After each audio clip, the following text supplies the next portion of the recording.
Is exercise good for you if you have MS? Oh yeah. Is exercise good for you if you have done stem cell transplant? Absolutely. But back in 2001, when I got my MS diagnosis, I was explicitly told at the hospital that I should stop exercising because it would make me worse.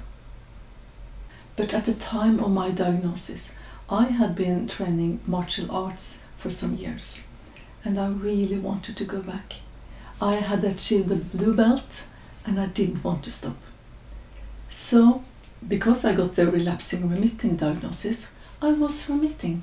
So when my body started working again, almost like it had used to do, I went back to martial art.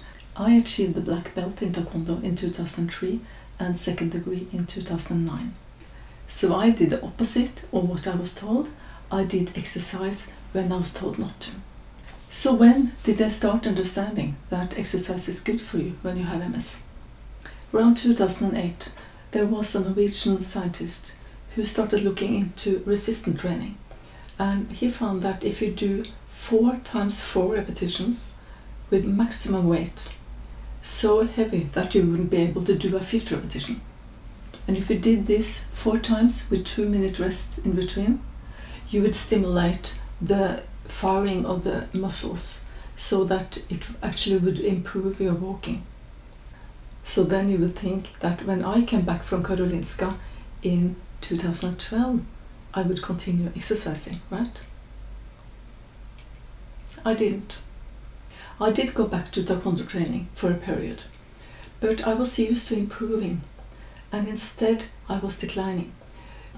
I was not able to do the things I had been able to do before, and I was able to do less and less and less. So I just gave up. So when did it change? It changed in 2018, when I realized that a wheelchair actually would be helpful to me. It wouldn't be a punishment.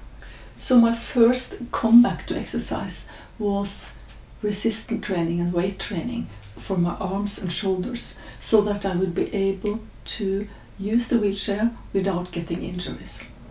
And the good thing was that I then experienced that my whole body was working better. So how do I do my strength training and my weight training?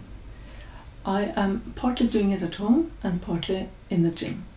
When I'm in the gym, I am very specific on working on my leg press, so that I will build muscles and muscle response in my glutes and my thighs and my legs to improve my walking. But if you have been working out in one of these machines, you might have experienced, like I do, that my knees are sliding inwards. They call it kissing knees, you know. So I have found a method to isolate the muscles I want to work with. So I put a pole or a ball between my legs so they won't fall in. So I am able to do the specific pushing and isolate the muscles I want to work with. And then we know that squats are maybe the best exercise ever to build muscle strength and leg capacity. But I can't do squats. I don't have the balance, I don't have the flexibility, and I would hurt myself if I tried to do ordinary squats on the floor. But I have this amazing physiotherapist, and she showed me how I could use a soft ball and put it behind my back and start rolling. And this exercise is so useful because I'm totally safe. I also put a small ball between my knees to prevent them from kissing, and then I can do a lot of repetitions, stable, safe, isolating the muscles, and really get the benefit out of this exercise.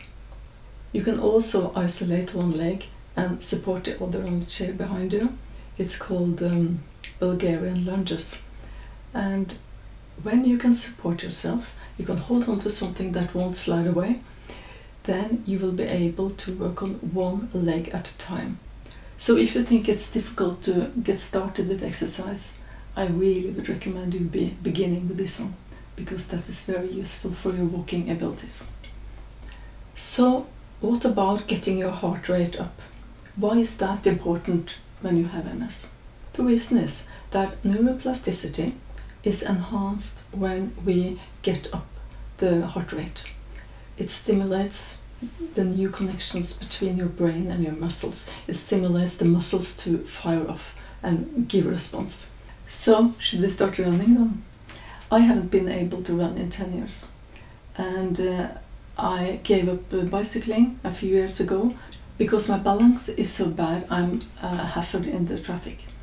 So what I have found is two things. I have this trike. This is a bike where you have battery support and you have 3 wheels.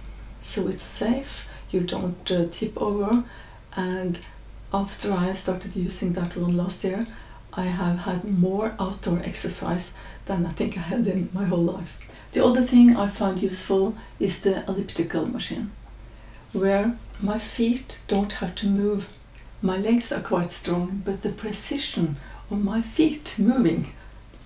So what I do is high intensity interval training, or guerrilla cardio as they call it. And that is 15 seconds of effort and 15 seconds relaxing. 15 effort, 15 relax. And then I'm able to do this for 10-15 minutes. And every time I go to the gym, I start on that machine so that I get the heart rate up, the foundation for neuroplasticity, and then I start doing the exercises I want to be better at. But what if you are so affected by your MS, by disability or by fatigue, or it's really not possible to do the kind of exercises that I'm talking about? Luckily, there are several resources you can go to now. I will link in the description under here, because there are functional training, there are micro training that you can do to enhance just small functional areas, especially the days that you really don't think it's possible to do any exercise at all. Then you can do these small functional daily things. You can do easy, small, short exercises that enhance the muscle response and stimulate your functional level. Strength training and cardio training are the ordinary things that everyone should do, right? But when you reach a level of disability, you also go through this process of grief and hopefully acceptance that this is my new level. You stop expecting great improvements in your exercise, and you start to realize that what we are working at this level is maintenance. If you are at that level, it might be useful to look into some of the functional training that are specific for MS, and specific if you haven't been exercising for a long time, because they are very useful to start building both muscle strength and connections, but also build your own confidence in exercise. And the last thing in physical exercise that I want to bring up is the importance of stretching, of working to enhance your range of motion, to work with your muscles and tendons so that you are more flexible and not so uptight in your muscles. Because I know that many of us after HSCT has experienced more muscle stiffness, more cramps, more spasticity, and that was quite a big problem for me some years after HSCT. But after I started doing strength exercises, especially for my legs, and stretching, this is not so much of a problem anymore.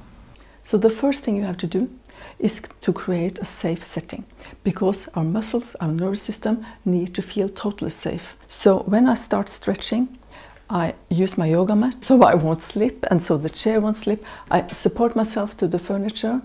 So this position is very good for stretching the hamstring, because then I isolate it here and I can just make this short movement, and then I will stretch on my front of my hips.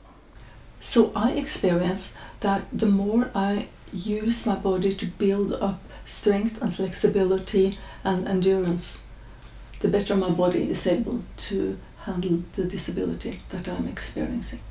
But what I also experience is that after I accepted using a wheelchair as mobility aid, After I started using my trike, the three-wheel bike, my activity levels are higher. I'm getting to be more around people, more outdoors, joining people in activities, and in general have a higher activity level. And we know that is very important to prevent what they call co-morbidities, other diseases that may come as a consequence of not being active. So exercise is good for blood pressure, it's good for overall health, and it's good for maintaining an activity level that in general are good for us.